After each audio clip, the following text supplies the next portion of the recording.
नमस्कार. आता आपण पाहत आहोत नर्मदा पुराण अध्याय 98. अध्यायाचं नाव आहे एरंडी महात्म्य वर्णन. आता आपण पुढे एक हे वाचूया, जे नर्मदा अष्टक आहे त्याचं एक एक कडवं वाचून आपण त्याचा अर्थ समजावून घेत आहोत. गतं तदैव मे भयं त्वदंबुवीक्षितं यदा मृकुण्डुसून शौनकासुरारिसेवि सर्वदा पुनर्भवाब्धिजन्मजं भवाब्धिदुःखवर्मदे त्वदीयपादपङ्कजं नमामि देवी नर्मदे. मी जेव्हा तुझ्या पात्रातील पाण्याचे दर्शन घेतले तेव्हाच माझे सर्व पाप भय नाहीसे झाले. हे आई नर्मदे, मार्कंडेय, शौनकादिक ऋषी, इंद्रादी देव या सर्वांनी तुझ्या पाण्याचे तीर्थ घेतले आहे आणि जन्ममरणाच्या फेऱ्यांनी निर्माण होणाऱ्या दुःखापासून तू भक्तांचे रक्षण करतेस. मी तुझ्या चरणकमलांना वंदन करतो. त्वदीय पाद पंकजम नमामि देवी नर्मदे. श्री मार्कंडेय ऋषी म्हणतात, राजन, एरंडी तीर्थाचा महिमा तुला सांगतो. नर्मदा उत्तर तटावर ही एरंडी नदी विद्यमान आहे. अत्री ऋषींची धर्मपत्नी सती अनुसूया पतिनिष्ठ आणि धर्मपरायण होती. ती नित्य शिवपूजन, पतिपूजन आणि नर्मदेचे त्रिकाल स्नान करीत असे. तिच्या पातिव्रत्याचे गुणगान त्रिखंडात होत असे. तिच्या मंगल दर्शनाने अनेक मलिन झालेल्या नद्या क्षणार्धात पवित्र होत होत्या. अनुसूयेच्या आश्रमात येणारा प्रत्येक महात्मा तिच्या दर्शनाने कृतार्थ होत असे. तिच्या आश्रमात जाण्यासाठी देव, यक्ष, किन्नर, गंधर्व आपली इच्छा मनामध्ये करत असत. परंतु ही अनुसूया संतती सुखापासून वंचित होती. म्हणजे बघा, एवढी भाग्यवती होती की देव तिचं दर्शन घेत होते, एवढी पुण्यवान, पण तरी तिला पुत्र सुख संततीच नव्हती. पुत्रप्राप्तीसाठी तिने अनेक कठोर तपाचरण केले. ती कधी निराहारी, कधी पर्णहारी, कधी वायुहारी, कधी त्राटक असे कठोर तप करूनही तिला पुत्रप्राप्ती होत नव्हती. निराहारी म्हणजे काहीच आहार घ्यायचा नाही. पर्णहारी म्हणजे फक्त झाडांची खाली पडलेली किंवा पिकलेली पानं खायची. वायुहारी म्हणजे फक्त वायूवर जगायचं.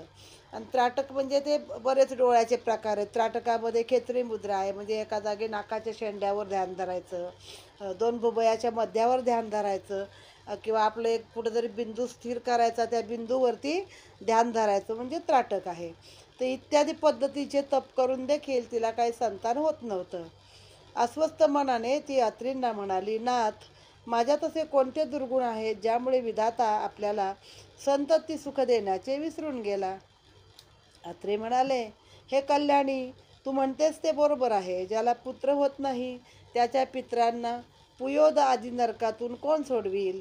कारण पुढे तर्पण द्यायला पुढच्या पिढीला पुत्र पुत्री काहीतरी पाहिजे ना. आता आजकाल पुत्री पण असतात तर जावयाच्या हातूनही चालतं, पण मग मागच्या ज्या पिढ्या आहेत त्यांचं कोण देणार? एकदा मुलगी संपली की तुमचं फार फार तर तिचा मुलगा करू शकतो, नंतर कोण करणार? आपल्या तपाने आणि धर्मपालनाने आपल्या समस्त कुलाचा उद्धार करण्याचे सामर्थ्य सत्पुत्रातच असते. म्हणजे पुत्रच मृत्यूनंतर सोबत येणारा आपला बंधू असतो. स्वतःच्या सामर्थ्याने देव, सूर्य, यमधर्म, पितर, गाय, ब्राह्मण यांना तृप्त केल्याने त्यांच्या अंगी सामर्थ्य उत्पन्न होते. तो पुण्याच्या आणि धर्माच्या दातृत्वाने स्वतःच्या कुळाचा उद्धार करतो. म्हणजे एवढ्या लोकांना तृप्त करायचं. देव, सूर्याला अर्ध्य द्यायचं, देवांना हव्य द्यायचं, यम, धर्म आणि पितर पण आपले नेहमी त्यांना अर्ध्य द्यायचं असतं. कुठल्याही तीर्थक्षेत्री आंघोळ केली की सूर्याला दिलं की पितरांच्या नावाने पण द्यायचं असतं. आपल्या कुळात एक जरी सत्पुत्र जन्मास आला तर तो 42 कुळांचा उद्धार करतो. भौतिक सुखापेक्षा पारलौकिक सुखाची आसक्ती न ठेवता भगवंताच्या भक्तीत राहून कृतार्थता समजणारा सत्पुत्र हा दिव्य ठरतो. जसे एका अग्नीच्या शलाकेने संपूर्ण डोंगरा एवढ्या कापसाच्या ढिगाला आग लागू शकते, चेतवते, एवढंच असतं. ती अग्नीची शलाका एक बारकी वात असेल आणि किती डोंगरा एवढा असेल तर तो कापूस आहे ना, मग तो जाळण्याचं सामर्थ्य जसं त्या एका शलाकेमध्ये असतं, तसं स्वतःच्या पुण्याईने अधम नीच योनीस पोहोचलेल्या पितरांच्या पापाचे ढीग भस्मसात करून त्यांना स्वर्गातील उत्तम फल भोग देण्याचे सामर्थ्य त्या पुत्रात असते. म्हणून असाच पुत्र होणे इष्ट असते. संतती तर चारही प्रकारच्या जीवांमध्ये सारखीच आढळते, पण त्यातील मनुष्य जीव हाच स्वतः कृतार्थ होण्यास इष्ट असतो. चारही जातीमध्ये काय आहे? अंडज, स्वेदज, जारज आणि आपण आहे, किंवा पक्षी आहेत, वनस्पती आहे, मनुष्य आहे आणि चार पायाचे प्राणी आहेत. तर तसं सगळ्यांमध्ये ही संतती होते, पण मनुष्याचं कसं आहे, तर तो स्वतःचं जीवन कृतार्थ स्वतःच्या हाताने करू शकतो. आता ह्या बाकीच्या जीवांना समजतं का की काय जप करावं, तप करावं, नाम तरी घ्यावं, हे त्यांना नाही समजत, पण मनुष्याला समजतं ना. 4 वर्णात ब्राह्मण वर्ण त्यापेक्षा अधिक श्रेष्ठ. त्या ब्राह्मण वर्णात जो वेदाध्ययन करणारा आहे तो श्रेष्ठ. त्यापेक्षा गाय, ब्राह्मण अतिथी यांची सेवा करणारा त्यापेक्षा श्रेष्ठ. म्हणजे गाय, ब्राह्मण आणि अतिथी यांची जो सेवा करतो तो ब्राह्मण वर्णापेक्षा पण श्रेष्ठ सांगितलेला आहे. त्यापेक्षा आई वडील आणि सद्धर्माने परोपकार करून जनकल्याणार्थ कामे करणारा त्यापेक्षा म्हणजे ज्यानं आपल्या आईवडिलांची सेवा केली, लोकांसाठी 4 पुण्यकर्म केले, जसं की अहिल्याबाईंनी सगळीकडे पाणपोया उभारल्या, लोकांच्या सुविधासाठी धर्मशाळा बांधल्या, असं करणार त्यापेक्षा श्रेष्ठ आहे. आणि त्याच्यापेक्षा कोण श्रेष्ठ आहे? जो आपले आई वडील आणि गुरु यांनाच आपले दैवत मानतो, त्यांच्या इच्छेप्रमाणे राहतो, आपला पुत्रधर्म सांभाळतो, गुरुभक्ती करून देव आणि गुरु यांच्यात कोणताही भेद करत नाही आणि सर्वभावे अनन्य होतो, असा सत्शिष्य आपल्या गुरुचा देखील उद्धार करतो. म्हणून सद्गुरूला देखील सत्शिष्याची, चांगल्या शिष्याची विलक्षण ओढ असते. असे सद्गुरू सत्शिष्याची चातकासारखे वाट पाहतात. म्हणून हे कल्याणी, तुला अशा सद्गुणाने युक्त असा पुत्र हवा असेल तर तू तपश्चर्या, तितिक्षा वृत्ती धारण करणे स्वाभाविकच ठरते ना. त्यामुळे साधारण पुत्रापेक्षा मतिमंद, कुलाभिमानी, राष्ट्रद्रोही, गुरुद्रोही, आत्मघातकी, आपद्धर्म न मानणारा, सांभाळणारा, धर्म अधर्माच्या मर्यादा न सांभाळणारा, आईवडिलांना आणि सद्गुरूला उलट प्रत्युत्तर देणारा मुलगा होण्यापेक्षा न होणे हेच इष्ट ठरते. नामस्मरणाने व भगवंताची भक्ती करून देव आणि पितरांना संतुष्ट करणे हे सुद्धा शक्य बनते. म्हणून मुलाची अपेक्षा न करता सत्पुत्राची अपेक्षा करावी. मग जेव्हाही आपल्याला कुणाला मूल हवं तर नुसता पोटी संतान दे किंवा मुलगा नाही तर पोटी चांगला मुलगा दे असं सांगायचं. नाही तर मग आईवडिलांना वाटेल तसं बोलणारा, देशाशी द्रोह करणारा. आपद्धर्म म्हणजे काय? एखाद्या वेळी आता बाजूला काहीतरी संकट आलंय तर वेळेला त्याला मदत करणं म्हणजे आपद्धर्म आहे. असं काही न सांभाळणारा जो आहे असा पुत्र नको. त्यापेक्षा चांगला मुलगा आहे म्हणून तुम्ही मागा, त्यासाठी नामस्मरण करा. म्हणून मुलाची अपेक्षा न करता सत्पुत्राची अपेक्षा करणे हेच योग्य ठरते. हा सर्व विचार अत्रेंनी अनसूयेला सांगितला. सत्पुत्राच्या अपेक्षेने तिने आपल्या प्राणप्रिय प्रत्यक्ष पती परमेश्वरावर विश्वास ठेवून त्यांच्या चरणावर आपले मस्तक ठेवले. ती म्हणाली, नाथ, माझ्या मनात कोणताही विकल्प निर्माण न होता आपणच माझ्याकडून पुत्रप्राप्तीची साधना करून घ्यावी. ज्या साधनेमुळे मला होणाऱ्या सत्पुत्रामुळे तो आपल्या कुळाचा उद्धार तर करीलच, परंतु असंख्य जड जीव आणि भवबंधनात पाशात अडकलेल्या जीवांचे देखील कल्याण करेल. जो सर्वांना अनुकरणीय राहील, ज्याच्याकडून ज्ञान घेऊन पित्राबरोबरच स्वतःचे देखील आत्मकल्याण करून घेईल. ज्या पुत्रप्रेमाने मातेचे मन सांसारिक माईक पदार्थात व विषयात अडकते, ती माया माझ्यापासून दूर करून मला निजानंदामध्ये घेऊन जायला. आता दत्तगुरूंसाठी आहे सगळं. त्यांचे अनुसयाचे दत्तगुरू आहेत ना. मग नंतर चंद्र वगैरे आले. चंद्र त्यांचा भाऊ आहे. मला मायेतून मुक्त करेल असा अलौकिक दृष्टी असणारा बुद्धिमान, करुणेचा सागर, ज्ञानशिरोमणी सत्पुत्र मला व्हावा. मग आता पती हा आपला पहिला गुरु. जशी आई मुलाची गुरु, बाप गुरु, तसं बाईला पती गुरु आहे. शंकरांना पण, पार्वतीला पण शंकर हे गुरु आहेत. आणि म्हणून आपल्या अनेक पुराणामध्ये बघा आपण की पार्वतीने विचारला प्रश्न आणि शंकराने त्याचं उत्तर दिलेलं आहे. म्हणजे ते गुरुचंच नातं आहे. ज्ञानेश्वरांनी कुणाला गुरु केलं होतं? निवृत्तीनाथांना, आपल्या मोठ्या भावाला गुरु केलं होतं. मग आता तिनं सांगितलं, तुम्हीच माझ्याकडनं अशी काही साधना करून घ्या की जो पुत्र सगळ्या जगाला तारील आणि म्हणजे साधना माझ्याबरोबर इतरांचं पण कल्याण करेल. मग त्यांनी साधना करून घ्या म्हणून सांगितलं. त्याच्याकरता कितीही कठोर साधन करण्याची माझी तयारी आहे. तिच्या या भक्तीवर प्रसन्न होऊन आत्री म्हणाले, हे तपस्विनी, तुझी मनीषा पूर्ण करण्यासाठी माता नर्मदा सिद्ध आहे. तिच्या चरणाजवळ राहून मनोभावे तुझे साधन चालू ठेव. तीच जनकल्याणी भक्ताचे हृदय जाणून त्याच्या झोळीत भक्तीचे, ज्ञानाचे आणि अन्य मनोरथाचे दान टाकण्यास समर्थ आहे. त्यावर प्रसन्न चित्ताने अनुसयेने नर्मदा मातेला मनोमन नमस्कार करून प्रार्थना करून ती म्हणाली, माते, तूच माझ्याकडून घडेल ती सेवा करून घे. मी अज्ञानी आहे. तू जशी सदाशिवाच्या चिंतनापासून आणि त्यांच्या नामस्मरणापासून विभक्त होत नाहीस, त्यास तुझ्या सामर्थ्याने ब्रह्मांड नायकाला आपलेसे करून घेऊन कल्प आणि कल्पातही त्याच्या समवेत तू राहिलीस. त्या तुझ्या भक्तीला, तुझ्या ज्ञानाला माझे शतशः प्रणाम आहेत. तुझ्या कृपेने माझ्या अंतरंगात अशी काही भक्ती उत्पन्न होऊ दे. असे म्हणून तिच्या कृतार्थतेचा आणि शिवाची कन्या असलेल्या मंगल नर्मदेचे वात्सल्य आठवून डोळ्यातील अश्रूंनी ती अनुसया नर्मदेला स्नान घालू लागली. असे करता करता दिवसेंदिवस तिची भक्ती उजळू लागली. ती महाकल्याणी नित्य जप, तप, अन्नदान इत्यादी सर्व साधन प्रकार निष्ठेने करू लागली. तिच्या भक्ती सामर्थ्यावर स्वर्गातील देव प्रसन्न झाले. तीनही लोकात तिच्या तपाचे गुणगान केले जाऊ लागले. या तिच्या तपश्चर्येवर सर्व देवता अनुसूयेच्या द्वारा केले गेलेल्या हवनामुळे तृप्त होत होत्या. पातिव्रताच्या तेजाचा, बलाचा लाभ झाल्याने त्या बलवान होऊ लागल्या. त्यामुळे पंचमहातत्व, अष्टवसू, मरुदगण, दिशा आदी महाशक्ती असणाऱ्या देवता अनुसूयेच्या सहचर झाल्या. त्या सर्व देवता ब्रह्मदेवाबरोबर अनुसूयेलाही मायाशक्ती म्हणून तिच्याशी लीन होत. त्यामुळे तिच्या समोर जाऊन आम्ही आपणास काय द्यावे हे म्हणण्याचे सामर्थ्य कोणत्याही देवतेस नव्हते. तिचा हा अधिकार पाहून ब्रह्मा, विष्णू, महेश नर्मदा काठी असलेल्या एरंडी नर्मदा नदीच्या संगमावर अवतीर्ण झाले.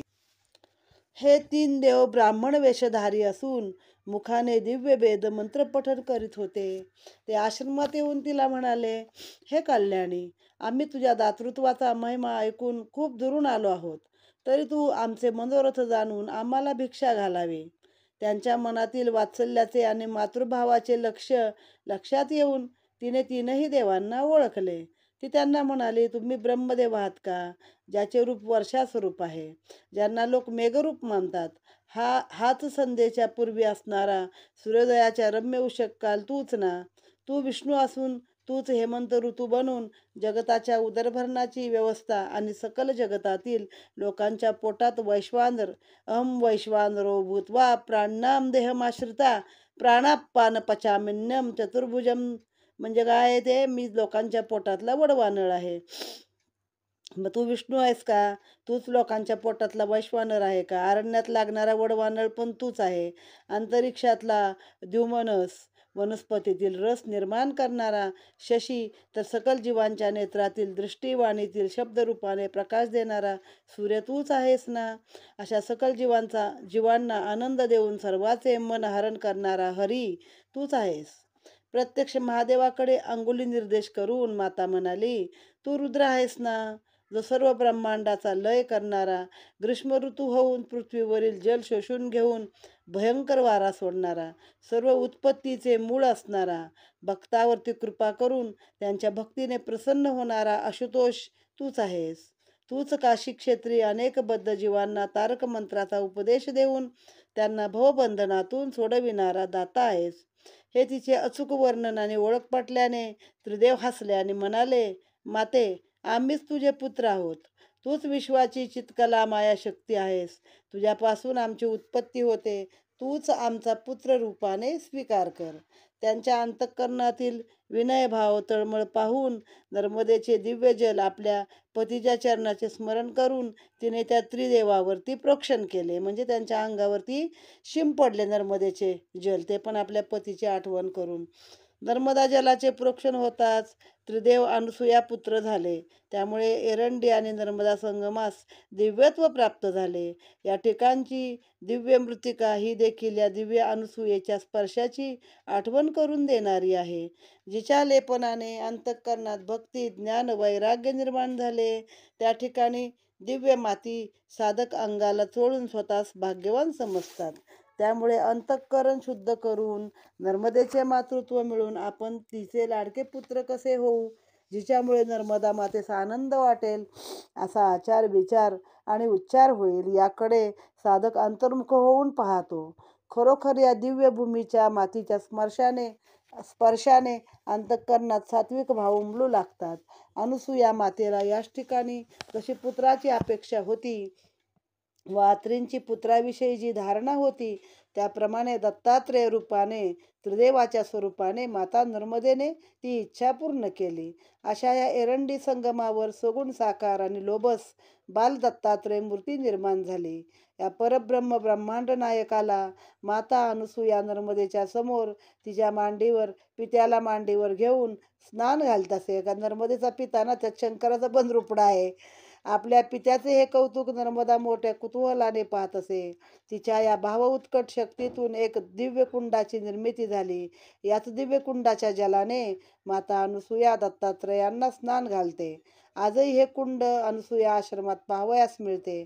या पुण्यभूमीची अनुभूती घेऊन पांडवांनी येथे दत्तात्रेयांचे सुंदर मंदिर बांधले. या पुण्यभूमीत मांगल्य, पवित्र आणि शांतीचा सुखद अनुभव येतो. असा एरंडी संगम महात्म्य नावाचा अध्याय येथे संपूर्ण झाला. आता आपल्याला पुराणातून जी दत्तजन्मांची कथा माहिती आहे ती वेगळी आहे. त्यामध्ये असंच तिच्या तपश्चर्येने इंद्र भयभीत होतो आणि आता म्हणतो माझं आसन घेईल. इंद्राला तेवढंच पडलेलं असतं. मग हे तिन्ही देव तिच्या पातिव्रत्याची परीक्षा पाहायला जातात आणि मग आम्हाला तू अतिथी आहे, सर्वांना अतिथीला मागेल ते देतेस, तर आम्हाला पण तू आमच्या मनासारखं जेवण दे. ती हो म्हणते. मग तिला सांगतात की तू नग्न होऊन आम्हाला जेवण वाढायचं. ठीक आहे म्हणते. आणि मग ती नर्मदेचं जल घेते किंवा आपल्या पतीचं स्मरण करते आणि ते जल कमंडलूतलं घेऊन तिघांवर शिंपडते आणि तिघं बाळं होतात ती. आणि वास्तविक ते बायकांनी पाठवले असते, लक्ष्मी, पार्वती आणि सरस्वतीने, की हिचं गर्भहरण करून या हिच्या पातिव्रत्याचं. मग त्या तिन्ही बाळांना ती स्तनपान करवते, पाळण्यात घालते, जोजवते. मग त्या बायका येतात आपले नवरे का नाही आले अजून म्हणून शोधायला तिघी. तेव्हा मग ती म्हणते पाळण्यात झोपवलेत तुमचे नवरे, आपले आपले शोधून घेऊन जा. मग त्यांना काही समजत नाही आपला नवरा कुठला यातला. मग त्या तिला शरण येतात की माते, आमच्यापेक्षा तू पुण्यवान आहेस किंवा महान आहेस आमच्या पुढे, आमचे पती आम्हाला परत कर. मग ती तिघांना मूळ रूपामध्ये पाणी शिंपडल्यावर पुन्हा मूळ रूपात येतात. पण मग ती म्हणते आता मला तुमचा लळा लागला ना, आता तुम्ही मला सोडून जाऊ नका, माझ्याकडे पुत्ररूपाने तुम्ही राहा. तेव्हा ते तिन्ही देव एकत्रित होतात आणि तो दत्तात्रेय अवतार आहे, अशी देखील एक कथा आहे. इथे हा अध्याय समाप्त झालेला आहे. नर्मदे हर. अध्याय 99 आहे. कलकलेश्वर तीर्थ किंवा बलबला कुंड त्याचं नाव आहे. त्वदीय पाद पंकजम नमामि देवी नर्मदे. श्री मार्कंडे म्हणतात, राजन, अति औत्सुक्यपूर्ण या तीर्थाचा महिमा तुला सांगतो. सदाशिवानी अंधकासुराचा वध केला. आता ह्या तीर्थाचा मागे आलंय नाव आपल्याला. त्या वधामुळे देवतावरील संकट दूर झाले. ते आनंदाने त्या सदाशिवाचे गुणगान शंख, भेरी, मृदुंग, वीणा, पखवाज, झांज, बासरी आदी सर्व वाजवून मोठ्या हर्षाने नृत्य वगैरे करून आनंद साजरा करत होते. महर्षी ऋषी वेदमंत्राने शिवशंकराची स्तुती करून गुण आळून आळून गात होते. सामवेदाचे ते तरल आणि कर्णमधुर संगीत ऐकून नर्मदा माता संतुष्ट झाली. महादेवासह सर्व देवमंडळी नर्मदेच्या विशाल प्रांगणात हा आनंद साजरा करत होते. तो आनंद पाहण्यासाठी नर्मदेला देखील जावे वाटले.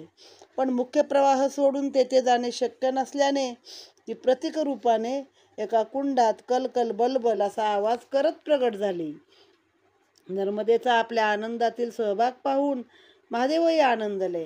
तिच्यासोबती सर्व देव जमा झाले. तिच्या सभोवती सर्व देव जमा झाले. त्यांच्या आनंदात आपण अखंड समाविष्ट आहोत हे दाखवण्यासाठी आनंदाची साक्ष आज तागायत माता देत आहे. आजही त्या कुंडातून दिव्य पाण्यातून बुडबुडे वर येतात. आनंदाने आपण नर्मदे हर हर, हर हर महादेव असे टाळ्या वाजून मोठ्याने म्हटले की त्या आनंदाला प्रतिसाद म्हणून माता नर्मदा मोठा आवाज काढून कलकल करून भक्ताचा आनंद द्विगुणित करते. हे कुंड दक्षिण तटावर समुद्रानजीक कटपोर या गावाशेजारी आहे.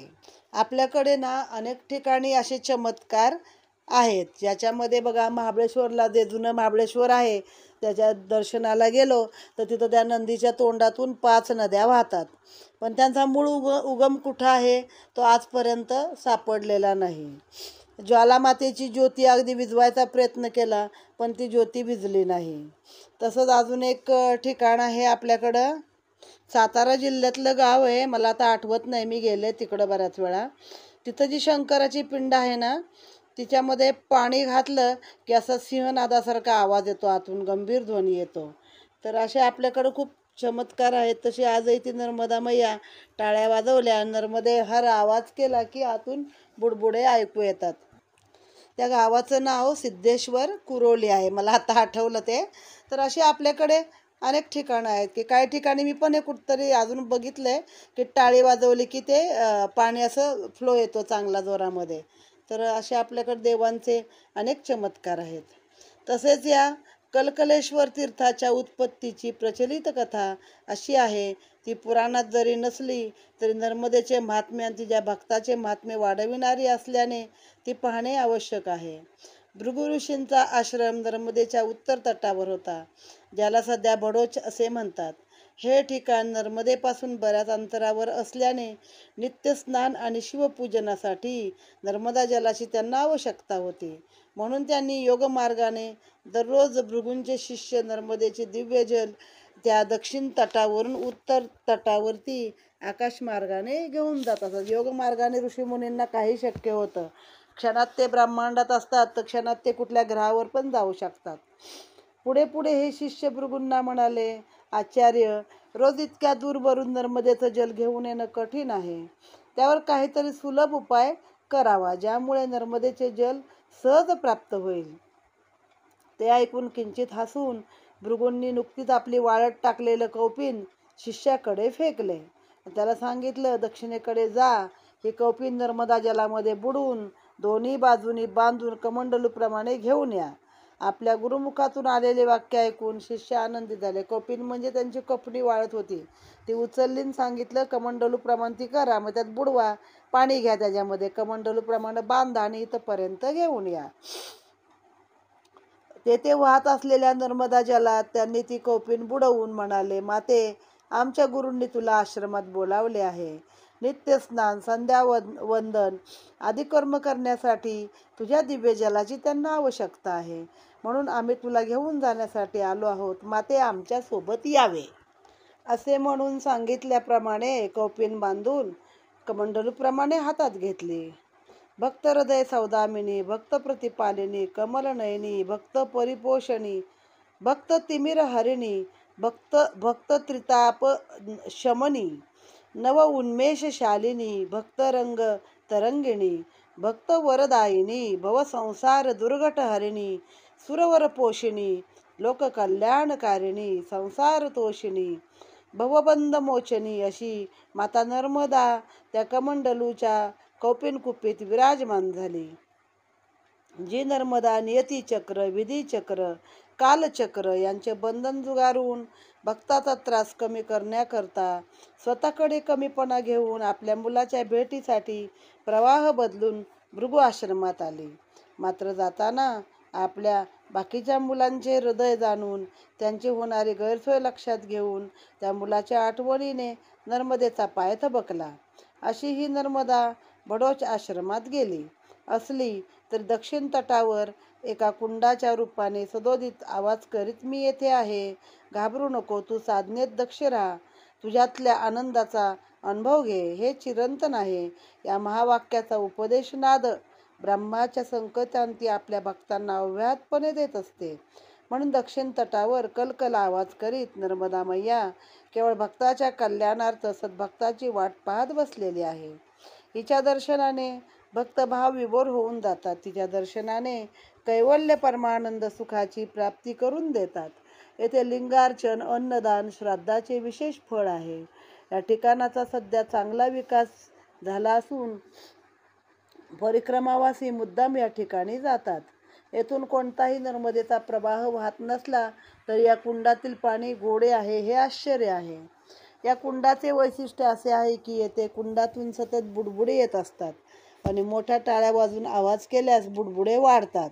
त्या बुडबुड्यांचा आवाज कलकल किंवा बलबल असा होतो. म्हणून या कुंडास बलबला कुंड असेही म्हणतात. परिक्रमावासींना पाहण्यासाठी हा नर्मदा मैयाचा दिव्य आविष्कार आहे. असा या कलकलेश्वर बलबलकुंड तीर्थाचा महिमा वर्णन येथे समाप्त आहे. अध्याय 99 समाप्त. नर्मदे हर. त्वदीय पाद पंकजम नमामि देवी नर्मदे. आता हा अध्याय 100 आहे. धौत पापेश्वर तीर्थवर्णन. मार्कंडेय म्हणतात, हे राजन, भगवान महाविष्णूंनी अनेक दैत्यांचा संहार वेळोवेळी केला. त्यातील काही दैत्य ब्राह्मण कुळातील असल्याने महाविष्णूंना ब्रह्महत्येचे पातक लागले. त्या पातकातून मुक्त होण्यासाठी प्रायचित्त म्हणून महाविष्णूंनी दिव्य तपाचरण येथे केले. नर्मदा ही वैराग्य प्रतिगामिनी असल्यामुळे धौत पापेश्वर म्हणजे काय, सरळ अर्थ आहे बघा, पाप धुणारी.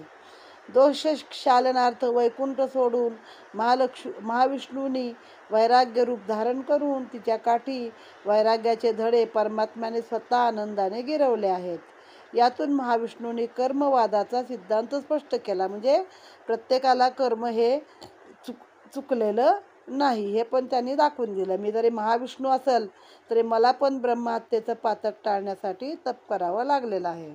जरी भगवंतांनी धर्मसंस्थापनेसाठी लोककल्याणासाठी दानवांचा विनाश केला असला तरी नियतीच्या कर्माचे बंधन त्यांनी तोडले नाही. आपणही सामान्य व्यक्ती असून आपणही पापधारक आहोत हे जाणून त्यांनी आपले सर्व ऐश्वर्य बाजूला सोडून त्याग करून तपश्चर्येच्या निमित्ताने वैराग्याचा आनंद नर्मदेच्या सहवासात घेता यावा म्हणून षड्गुण ऐश्वर्य संपन्न असे महाविष्णू एक साधक बनले. विनम्र भावाने नर्मदा माते शरण गेले आणि आपल्या प्राणप्रिय जीवलगाचा स्नेह सदतीत मिळावा यासाठी शिवलिंगाची स्थापना करतात. त्यांनी स्थापन केलेले हेच शिवलिंग होय. या लिंगाच्या स्थापनेमुळे आणि तपाचरणामुळे महाविष्णूचे घोर पातक नष्ट झाले, त्यांना दिव्यत्व मिळाले. विष्णूचेही पातक धुण्याचे सामर्थ्य या शिवलिंगात आहे म्हणून यास धौत पापेश्वर लिंग असे म्हणतात. असा हा धौत पापेश्वर तीर्थ नावाचा महिमा येथे पूर्ण झाला. नर्मदे हर. अध्याय 100 समाप्त. त्वदीय पाद पंकजम नमामि देवी नर्मदे. आता आपण पाहत आहोत अध्याय 101 आणि हा आहे स्कंद तीर्थ महिमा.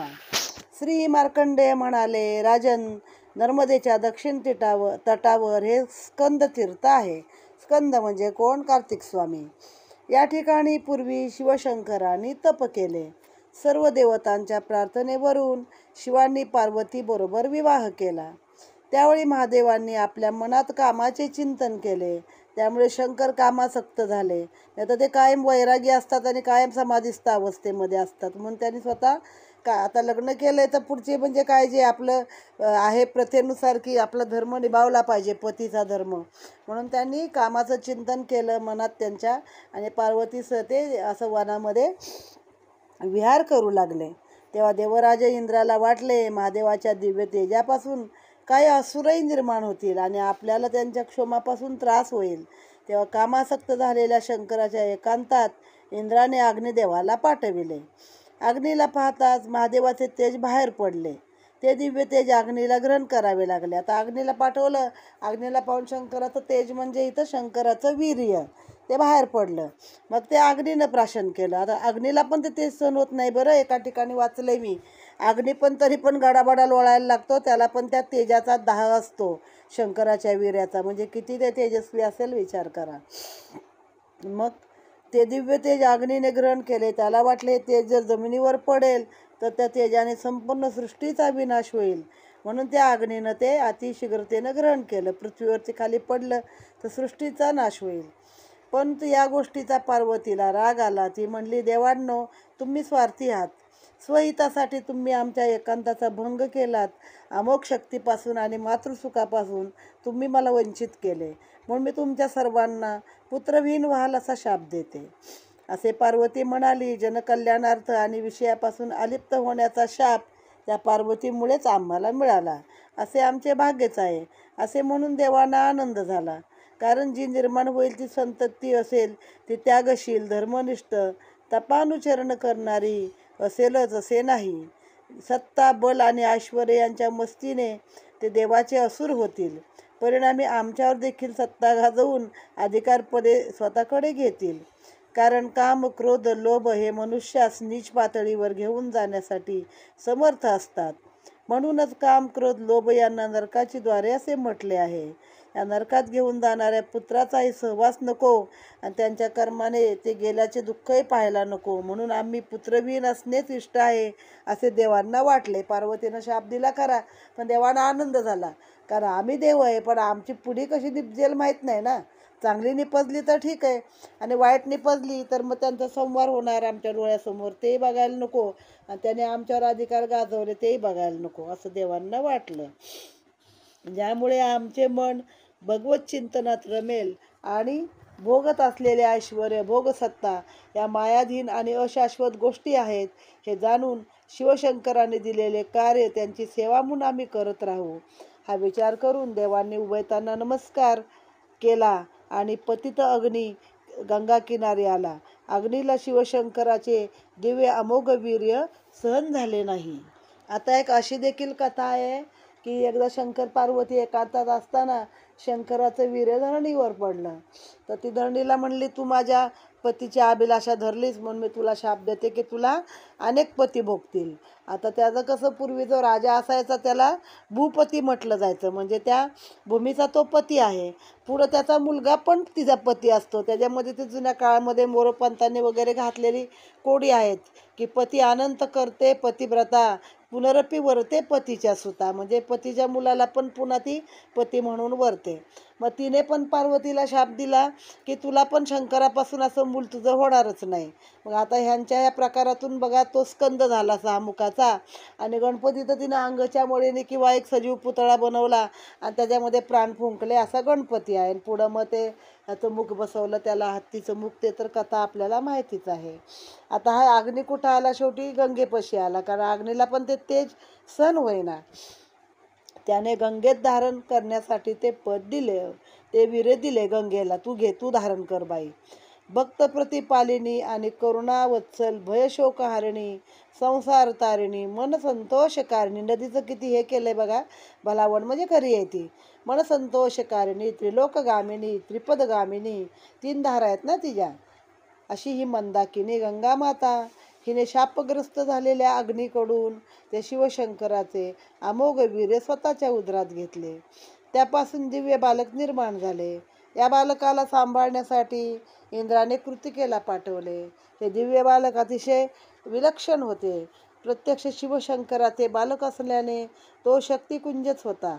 महादेव ही ज्ञानाची देवता असल्याने व ज्ञानाचे फलित म्हणजेच काढलेले दिव्य रसायन म्हणजे 6 शास्त्रे, 6 शास्त्राचे प्रतीक मूर्तिमंत 6 मुख असलेला दिव्य बालक हाच षडानन होय. म्हणजे गंगेतून ते बाळ जन्माला आलं 6 मुखाचं, कारण 6 शास्त्राचा तो उद्गाता किंवा त्याला सगळं मूर्तिमंत प्रतीक आहे, सगळं ज्ञान आहे. आता काही ठिकाणी पुराणात अशी आख्यायिका आहेत की त्या 6 ऋषीपत्न्या होत्या, त्या शेकत बसल्या आंघोळ करून अग्नीच्या भोवती. आता अग्नीला पण ते सहन झालं नव्हतं, मग त्याने 6 जणींच्या पोटात ते थोडं थोडं घातला गर्भ. आणि मग तो त्या बायका पण चकित झाल्या, आपल्याला कसं गर्भ राहिला म्हणून. आत्ता तर आपण अग्नीला शेकत होतो. मग त्यांच्या पोटात तो गर्भ वाढला, पण त्यांनी मग तो काढून टाकला आणि मग ते 6 मुखाचं एकच बाळ झालं, तो षडानन होय. हा षडानन जन्मताच ज्ञानी होता. 4 वेद, 6 शास्त्रे यांचं त्याला ज्ञान होतं.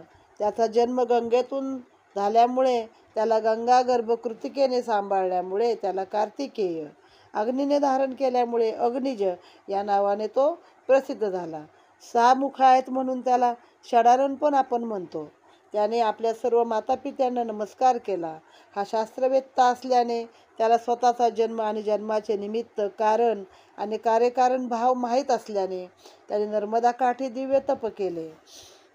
या तपामुळे त्याच्या अंगी शंकरासारखे वैराग्य होते. ज्ञान, भक्ती, विनय, औदार्य, परिशुद्धी, सहनशीलता, तितिक्षा इत्यादी गुणाचे तो आगर होता. त्याने नर्मदेच्या काठी केवळ जलप्राशन करून वैदिक मंत्राने 1000 वर्षापर्यंत महादेवाचे तप केले. तपश्चर्येवर प्रसन्न होऊन महादेव प्रगट झाले. त्यांनी आपल्या बालकास गाढ आलिंगन दिले. म्हणजे स्वतःच्या पोराला सुद्धा 1000 वर्ष तप करायला लावलं, त्याशिवाय प्रसन्न नाही. हा पितृभक्तीचा सोहळा नर्मदा माता डोळे भरून पाहत होती. तिच्या अंगावर रोमांच येऊन आनंदाने हास्याचे फवारे उडत होते. कार्तिकेयाचा हा कौतुक सोहळा नर्मदा काठी साजरा होऊ लागला तेव्हा देवता उभयतावर पुष्पवृष्टी करू लागल्या. आनंदाने गंधर्व मंगलगीत गाऊ लागले, मंगलवाद्य वाजवू लागले आणि नृत्य करू लागले. हा सोहळा पाहण्यासाठी ब्रह्मादी ऋषीगण देव तेथे प्रगट झाले आणि ब्रह्मदेव या बालकाला आशीर्वचन देताना म्हणाले, हे कार्तिकेया, तू अमोघ अस्त्रशस्त्रांनी महाबलाने युक्त होशील. अग्निदेवता म्हणाले, तुझ्याकडून अपराध घडल्याने ब्रह्महत्येचे पातक घडले आहे, परंतु हे पातक जनकल्याणार्थ केल्यामुळे तुला त्याचा दोष नाही. मात्र या ब्रह्महत्येचे 4 भाग करतो. 1 भाग अग्नीस, 2रा भाग गायीस, 3रा भाग स्त्रीस आणि 4था भाग पृथ्वीस दान देत आहे. आनंदाने सर्वांनी हे भाग स्वीकारले. मग काय सांगितलं, आता ब्रह्महत्या कशी केली कार्तिक स्वामींनी? आता तारकासुराला मारला म्हणून. अच्छा, नंतरची गोष्ट आहे ती. मग ते 4 भाग केले तुझ्या पातकाचे, आणि ते 1 गाईला, 1 अग्नीला, 1 स्त्रीला आणि 1 पृथ्वीला दिलेला आहे. मग सर्वांचे भाग घेतले. हा सर्व प्रसंग नर्मदेच्या काठी झाल्याने ही संपूर्ण भूमी सर्व देवाच्या पदस्पर्शाने पुनीत झाली. अति आनंदाने महादेव म्हणाले, वत्सा, तू देवांच्या रक्षणार्थ देवसेनापती म्हणून धर्माच्या सत्प्रवृत्तीचे रक्षण करतील. तो देवांचा सेनापती आहे हा कार्तिक स्वामी. त्यावेळी षडाननाने सर्व देवास माता नर्मदेस नमस्कार केला आणि म्हणाला, माते, तुझ्या कृपेने ही साधना पूर्ण झाली. म्हणून त्याने स्कंद तीर्थ या नावाने त्या दिव्यलिंगाची स्थापना केली. हे तीर्थ भगवत भक्ती आणि समर्पण शिकवणारे आहे. या तीर्थात स्नान केल्याने दिव्यत्व प्राप्त होते. असा हा स्कंद तीर्थ महात्म्य नावाचा अध्याय येथे सुफळ संपूर्ण झाला.